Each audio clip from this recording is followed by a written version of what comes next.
2025 সালের শেষের দিকে ডাব্লিউডাব্লিউই থেকে অবসর নেবেন জন সিনা। তবে 2025 সালের শেষের দিকে জন সিনা অবসর নিলেও পুরো 2025 সালে অনেকগুলো ম্যাচে পারফরমেন্স দিবেন জন সিনা।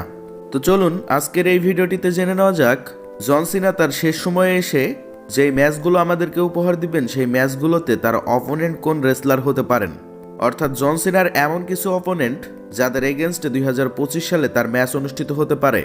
তো চলুন দেরি না করে শুরু করা যাক। আপনি যদি আমাদের এই চ্যানেলে নতুন দর্শক হয়ে থাকেন তাহলে অবশ্যই আমাদের এই চ্যানেলটিকে সাবস্ক্রাইব করে নেবেন, কেননা রেসলিং সম্পর্কে প্রতিনিয়ত আমাদের এই চ্যানেলে ভিডিও আপলোড করা হয়ে থাকে। জন সিনা তিনি অফিসিয়ালি ঘোষণা দিয়েছেন 2025 সালের শেষের দিকে ডাব্লিউডাব্লিউই থেকে পার্মানেন্টলি রিটায়ার করবেন, অর্থাৎ ডাব্লিউডাব্লিউই থেকে যে এইবার জন সিনা অবসর ঘোষণা করবেন এরপরে আর কখনো ডাব্লিউডাব্লিউইতে জন সিনাকে দেখা যাবে না।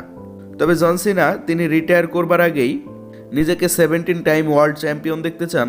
শুধু 17 টাইম ওয়ার্ল্ড চ্যাম্পিয়ন দেখতে চান এমন কিন্তু নয়, জন সিনার এগেনস্টে বেশ কয়েকজন রেসলার তার বিরুদ্ধে লড়বার জন্য মুখিয়ে রয়েছেন, তাদের এগেনস্টেও জন সিনা ম্যাচ লড়েই ডাব্লিউডাব্লিউই থেকে বিদায় নিতে চান। তো চলুন জন সিনার সম্ভাব্য কিছু অপোনেন্টের ব্যাপারে আজকের এই ভিডিওটিতে ডিসকাস করা যাক। নাম্বার 1, জন সিনা ভার্সেস লোগান পল। জন সিনা ভার্সেস লোগান পলের ম্যাচটি অনুষ্ঠিত হবার সম্ভাবনা রয়েছে খুবই অনেক। 2025 সালের যে কোনো একটি প্রিমিয়াম লাইভ ইভেন্টে লোগান পল এসে জন সিনাকে চ্যালেঞ্জ করতে পারেন এবং জন সিনা ভার্সেস লোগান পলের ম্যাচটি আপনারা এখন থেকে অলমোস্ট কনফার্ম ধরতে পারেন, কেননা জন সিনার এই রিটায়ারমেন্টের সময়ে যে কোনো সময়ই লোগান পল এসে জন সিনাকে চ্যালেঞ্জ করবেন। আর অলরেডি ডাব্লিউডাব্লিউই ব্যাকস্টেজ থেকে প্ল্যান করা হয়েছে বা ক্রিয়েটিভ হেডদের পক্ষ থেকেও ডিসিশন নেওয়া হয়ে গিয়েছে জন সিনার একটি ম্যাচ অনুষ্ঠিত হবে লোগান পলের এগেনস্টে, সেটা 2025 সালের যেই কোনো একটি প্রিমিয়াম লাইভ ইভেন্টেই অনুষ্ঠিত হতে পারে। অর্থাৎ জন সিনা ভার্সেস লোগান পলের ম্যাচটি আপনারা অবশ্যই জন সিনার রিটায়ারমেন্ট করার আগে বা জন সিনা অবসর ঘোষণা করবার আগেই জন সিনার এগেনস্টে লোগান পলের এগেনস্টের ম্যাচটি অবশ্যই আপনারা দেখতে পারবেন। এরপরে সম্ভাব্য জন সিনার অপোনেন্ট রয়েছেন কোডি রোডস। জন সিনা ভার্সেস কোডি রোডস এই ম্যাচটি মনে করে নেন মোটামুটি মানের কনফার্ম। জন সিনা এবং কোডি রোডসের ম্যাচটি অনুষ্ঠিত হবে এই বিষয়টি ডাব্লিউডাব্লিউ এর বেশ কিছু সোর্সের পক্ষ থেকে জানা গিয়েছে অনেক আগ থেকেই। যেহেতু জন সিনা 2025 সালে এসে তিনি আবারও ওয়ার্ল্ড চ্যাম্পিয়ন হতে চান, তো ওয়ার্ল্ড চ্যাম্পিয়ন হতে গেলে অবশ্যই তাকে আনডিসপিউটেড ডাব্লিউডাব্লিউই ইউনিভার্সাল চ্যাম্পিয়নশিপ হোক অথবা ওয়ার্ল্ড হেভিওয়েট চ্যাম্পিয়নশিপ হোক, যে কোনো একটি চ্যাম্পিয়নশিপ জিতে যাবেন জন সিনা। আর যে কোনো একটি চ্যাম্পিয়নশিপ জেতার জন্যই তাকে চ্যাম্পিয়নের এগেনস্টে লড়তে হবে। তবে ডাব্লিউডাব্লিউ এর বেশ কিছু সোর্সের পক্ষ থেকে আমরা জানতে পেরেছি জন সিনা তিনি যেই ওয়ার্ল্ড চ্যাম্পিয়নশিপের জন্য লড়বেন সেই ওয়ার্ল্ড চ্যাম্পিয়নশিপটি অবশ্যই আনডিসপিউটেড ডাব্লিউডাব্লিউই ইউনিভার্সাল চ্যাম্পিয়নশিপ হবে। এবং 2025 সালে জন সিনার রিটায়ারমেন্ট ঘোষণা করবার আগে, অর্থাৎ অবসর ঘোষণা করবার আগেই তিনি মুখোমুখি হবেন কোডি রোডসের এগেনস্টে, এবং কোডি রোডস ভার্সেস জন সিনা যে কোনো সময়ে একটি চ্যাম্পিয়নশিপ ম্যাচ দেখা যাবে। অর্থাৎ জন সিনা অবসর ঘোষণা করবার আগেই তিনি কোডি রোডসের এগেনস্টেও একটি ম্যাচ খেলেই ডাব্লিউডাব্লিউই থেকে বিদায় নিতে চান। John Cena versus Randy Orton, legend versus legend, এই দুই রেসলারের ম্যাচ দেখা যাবে 2025 সালে জন সিনার অবসর ঘোষণা করবার পূর্ব মুহূর্তে।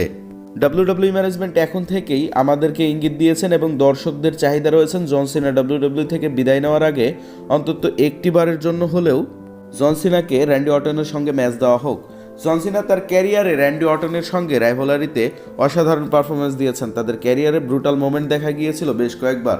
তবে যাই হোক, জন সিনা রিটায়ার করবার আগে Randy Orton, the legend killer Randy অর্টনের এগেনস্টেই তার ম্যাচ দেখা যাবে এবং তার সাথে ম্যাচ করে তিনি অবসরে চলে যাবেন এমনটাও কিছু জানা হয়েছে।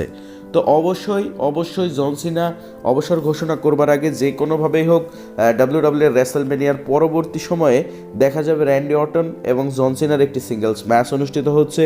আর সেই ম্যাচটিতে জন সিনা র্যান্ডি অর্টনকে হারিয়ে হয়তোবা সেই ম্যাচটিতে জয় পেয়ে যাবে। এরপরে জন সিনা র্যান্ডি অর্টনকে হারিয়েই 2025 সালের শেষের দিকে ডাব্লিউডাব্লিউ থেকে অবসর নেবেন। এরপরে আপনারা জন সিনাকে অবশ্যই মুখোমুখি হতে দেখতে পারবেন সিএম পাঙ্কের এগেনস্টে। আরও একটি লেজেন্ড ভার্সেস লেজেন্ড ম্যাচ ডাব্লিউডাব্লিউতে অনুষ্ঠিত করা হবে, আর সেইখানে আপনারা অবশ্যই জন সিনা এবং সিএম পাঙ্কে একটি সিঙ্গলস ম্যাচে মুখোমুখি হতে দেখতে পারবেন জন সিনার অবসর ঘোষণা করবার আগে। অর্থাৎ 2025 সালের শেষ হবার আগেই জন সিনা তিনি সিএম পাঙ্কের এগেনস্টে একটি সিঙ্গলস ম্যাচে মুখোমুখি হবেন, সেটা নন টাইটেল ম্যাচ অনুষ্ঠিত হবে। আর সেখানে এমনটা ধরা হচ্ছে যে বিজয়ী করা হবে জন সিনাকে, অর্থাৎ 2025 সালের দিকে জন সিনা তিনি একের পর এক বড় বড় রেসলারদের এগেনস্টে ম্যাচ লড়বেন। যেহেতু এই বছরই তার শেষ বছর ডাব্লিউডাব্লিউতে, তিনি যেহেতু এই বছরের পরে ডাব্লিউডাব্লিউ থেকে অফিসিয়ালি অবসর ঘোষণা করবেন বা ডাব্লিউডাব্লিউ থেকে রিটায়ারমেন্টে চলে যাবেন, এটার জন্যই মূলত জন সিনাকে বড় বড় ম্যাচ দেওয়া হচ্ছে। বিশেষ করে আপনাদেরকে যেমনটা বলা হয়েছে লোগান পল, কোডি রোডস, এরপরে ধরেন বলা হয়েছে র্যান্ডি অর্টন, লিজেন্ডদের মধ্যে র্যান্ডি অর্টন অন্যতম, এরপরে সিএম পাঙ্ক, তিনিও লিজেন্ডদের মধ্যে অন্যতম। তো Randy Orton, CM Punk, Cody Rhodes, Logan Paul, এই সমস্ত রেসলারগুলোর এগেনস্টে জন সিনার ম্যাচ দেখা যাবে। এছাড়াও জন সিনার বেশ কয়েকটি ছোটোখাটো মিড পজিশনের রেসলারের সঙ্গে ম্যাচ অনুষ্ঠিত হতে পারে। সেই রেসলারগুলোর সম্ভাব্য নাম বা সেই সম্ভাব্য তালিকাটির মধ্যে যে রেসলারগুলোর নাম রয়েছে, সেই রেসলারগুলোর মধ্যে অন্যতম হচ্ছে একটি ব্রন ব্রেকার এবং জন সিনার একটি ম্যাচ অনুষ্ঠিত হতে পারে। এবং উল্লেখযোগ্য আরও একটি ম্যাচ ডাব্লিউডাব্লিউ ম্যানেজমেন্ট জন সিনাকে দিতে পারে, সেটা হচ্ছে ড্রু ম্যাকিন্টায়ারের এগেনস্টে জন সিনা ম্যাচে পারফরমেন্স দেবেন এবং সেই ম্যাচটিতে পারফরমেন্স দিয়ে রিটায়ারমেন্টে যাবেন। তবে এই রিটায়ারমেন্টটি অনুষ্ঠিত হবার আগে জন সিনার এগেনস্টে ড্রু ম্যাকিন্টায়ারকে হিল রেসলার হিসেবে দেখা যাবে সাপ্তাহিক কোনো একটি শোতে হঠাৎ করেই জন সিনাকে আক্রমণ করছেন ড্রু ম্যাকিন্টায়ার। জন সিনাকে ড্রু ম্যাকিন্টায়ার আক্রমণ করার পরে ড্রু ম্যাকিন্টায়ার জন সিনাকে চ্যালেঞ্জ ছুড়ে দিয়েছেন এবং চ্যালেঞ্জ ছুড়ে দেওয়ার পরে হয়তোবা ড্রু ম্যাকিন্টায়ার তিনিও চ্যালেঞ্জটি অ্যাকসেপ্ট করে নেবেন, আর এরপরেই ম্যাচ অনুষ্ঠিত হবে ড্রু ম্যাকিন্টায়ার এবং জন সিনার। তবে সেই ম্যাচটিতেও জন সিনা অসাধারণ পারফরমেন্স দিয়ে তার ক্যারিয়ারের শেষ পর্যায়ে এসে তিনি ড্রু ম্যাকিন্টায়ারকে হারিয়ে ম্যাচ জয় পাবেন এবং তিনি খুশি খুশি ডাব্লিউডাব্লিউ থেকে বিদায় নেবেন। শুধু এই নয়, জন সিনা তিনি এই বছরের মেন্স রয়্যাল রাম্বল ম্যাচটির জন্য নিজেকে অফিসিয়ালি ঘোষণা করেছেন। অবশ্যই 2025 সালের রয়্যাল রাম্বল ম্যাচটিতে জন সিনা এন্ট্রি নেবেন এবং সেখানে এন্ট্রি নিয়েই তিনি ম্যাচে অসাধারণ পারফরমেন্স দিবেন। সেখানে একের পর এক রেসলারকে এলিমিনেট করতে পারেন। জন সিনার রয়্যাল রাম্বল জেতারও সম্ভাবনা রয়েছে। জন সিনা যদি রয়্যাল রাম্বল জেতে তাহলে অবশ্যই রেসলমেনিয়াতে যে কোনো একটি চ্যাম্পিয়নকে চ্যালেঞ্জ করতে পারেন। তার ক্যারিয়ারের শেষ সময় এসে যে কোনো একটি চ্যাম্পিয়নকে ফেস করে নতুন করে ওয়ার্ল্ড হেভিওয়েট চ্যাম্পিয়ন বা আনডিসপিউটেড ডাব্লিউডাব্লিউই ইউনিভার্সাল চ্যাম্পিয়ন হতে পারেন। তো এই চ্যাম্পিয়ন যদি জন সিনা কোনোভাবে হয়ে যায় তাহলে কিন্তু 17 বারের ওয়ার্ল্ড চ্যাম্পিয়ন হওয়ার রেকর্ডটি হয়ে যাবে। অর্থাৎ জন সিনা যদি 17 বারের ওয়ার্ল্ড চ্যাম্পিয়ন হয়ে যায়, এই রেকর্ডটি একমাত্র জন সিনার নামেই থাকবে, এই রেকর্ডটি অন্য কোনো রেসলারের নামে থাকবে না। তো যাই হোক, শুধু জন সিনা নিজেকে মেন্স রয়্যাল রাম্বল ম্যাচটির জন্য অফিসিয়ালি ঘোষণা করেছেন এমন কিন্তু নয়। জন সিনা তিনি এলিমিনেশন চেম্বারের জন্য নিজেকে অফিসিয়ালি ঘোষণা করেছেন। এলিমিনেশন চেম্বার ম্যাচে জন সিনা নাম্বার 1 কন্টেন্ডার হওয়ার জন্য অথবা যে কোনো একটি চ্যাম্পিয়নশিপ অন দ্য লাইন রাখা হতে পারে। আর এটার জন্য এলিমিনেশন চেম্বারে জন সিনা অংশগ্রহণ করবেন। জন সিনা এলিমিনেশন চেম্বারের মধ্যে অংশগ্রহণ করে সেখানে পারফরমেন্স দিয়ে সেখানেও তিনি জয় পেতে পারেন। তাকে নাম্বার 1 কন্টেন্ডারও বানানো হতে পারে রেসলমেনিয়াতে চ্যাম্পিয়নশিপের জন্য, অথবা যে কোনো একটি চ্যাম্পিয়নশিপ অন দ্য লাইন রাখা হলে জন সিনাকে সেখানেই ওয়ার্ল্ড চ্যাম্পিয়ন বানানো হতে পারে। শুধু এই নয়, জন সিনা নিজেকে রেসলমেনিয়ার মেন ইভেন্টে রাখতে চান। আর রেসলমেনিয়ার মেন ইভেন্টে তিনি ওয়ার্ল্ড চ্যাম্পিয়নশিপ হোক অথবা আনডিসপিউটেড ডাব্লিউডাব্লিউই ইউনিভার্সাল চ্যাম্পিয়নশিপ হোক, যে কোনো একটি চ্যাম্পিয়নশিপটি নিয়ে লড়তে চান বা যে কোনো একটি চ্যাম্পিয়নশিপের জন্যই জন সিনা লড়তে চান। তো জন সিনা যদি রয়্যাল রাম্বল জিতে তাহলে অবশ্যই ডিরেক্টলি রেসলমেনিয়াতে চলে যাবে। আর জন সিনা যদি রয়্যাল রাম্বল না জিতে তো এলিমিনেশন চেম্বার জিতে তিনি নাম্বার 1 কন্টেন্ডার হতে পারেন আর এরপরে রেসলমেনিয়াতে যেতে পারেন। অর্থাৎ জন সিনা যেভাবেই হোক রেসলমেনিয়াতে একটি চ্যাম্পিয়নশিপের জন্য ম্যাচ চাইবে, সেটা কোডি রোডসের এগেনস্টে হোক অথবা গুন্থারের এগেনস্টে হোক।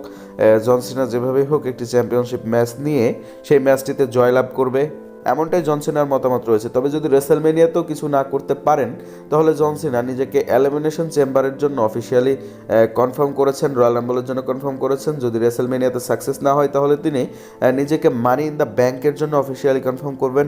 মানি in the bank premium live ইভেন্টে মানি ইন দ্য ব্যাংকটি ক্যাশ ইন করার জন্য বা money in the bank men's ladder ম্যাচটিতে অংশগ্রহণ করে মানি ইন দ্য ব্যাংকটি জিততে চাইবেন জন সিনা। কেননা এখানে মানি ইন দ্য ব্যাংকটি যদি কোনোভাবে জিতে যায় তাহলে অবশ্যই জন সিনা যে কোনো সময়ে 7 টাইম ওয়ার্ল্ড চ্যাম্পিয়ন হতে পারে, কেননা যে কোনো ম্যাচ চলা অবস্থাতে যে কোনো সময় একটা রেসলার যদি পড়েও থাকে খুব মার খেয়ে, সে সময়ও তিনি ক্যাশ ইন করে চ্যাম্পিয়ন হতে পারেন, এমনটাই বলা হয়ে থাকে ডাব্লিউডাব্লিউ ম্যানেজমেন্টের পক্ষ থেকে।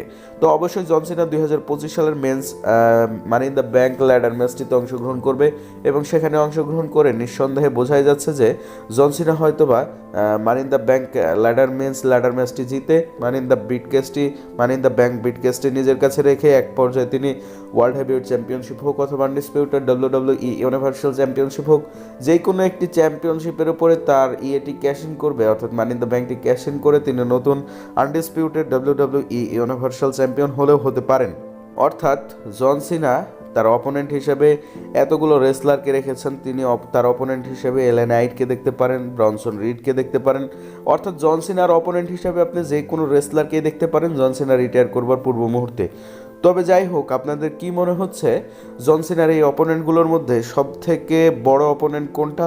Logan Paul, Cody Rhodes, CM Punk, Randy Orton, Bronson Reed, Drew McIntyre, এই সমস্ত রেসলারগুলোর সঙ্গে কার সাথে বেশি ম্যাচ অনুষ্ঠিত হবার সম্ভাবনা রয়েছে জন সিনার? আপনার একান্তই মতামত কি অবশ্যই কমেন্ট বক্সে কমেন্ট করে জানাবেন।